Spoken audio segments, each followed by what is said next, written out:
But the true humanitarian has to understand that if you care about your neighbor, if you care about prosperity, if you care about the middle class, and if you want to maximize wealth and fairly distribute it better than any other system, you have to believe in freedom. You have to believe in sound money, and you have to believe in the free market. Otherwise, it's a failed policy. It's a shame that we haven't been able to convince people in the past that a system of freedom is a humanitarian system. Instead, we lost that argument, but guess what? We're starting to win it now because the failure is all around us, whether it's the failure of the housing program or the failure of the foreign policy with these endless wars, the failure of the government to protect our civil liberties. In the name of freedom, they come and attack us and invade our homes without search warrants. Let me tell you, the defenders of our revolution and the writers of the Constitution would be embarrassed if they knew what we were putting up with our own government.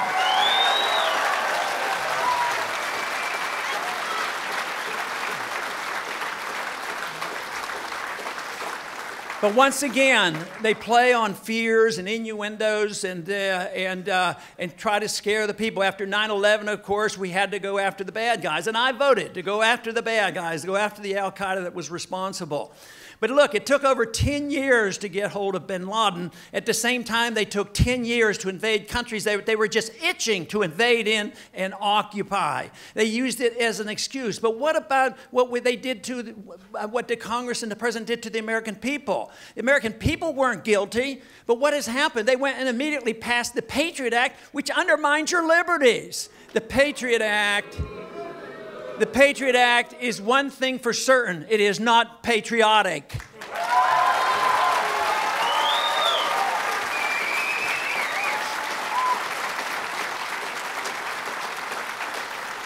So the best thing we can do with the Patriot Act is repeal it as quickly as possible. You know, I was convinced that if he had a different name on the Patriot Act, if that it had to repeal the Fourth Amendment Act, nobody would have voted for it. So instead of saying we're going to repeal the Patriot Act, how about restore the Fourth Amendment to the American people?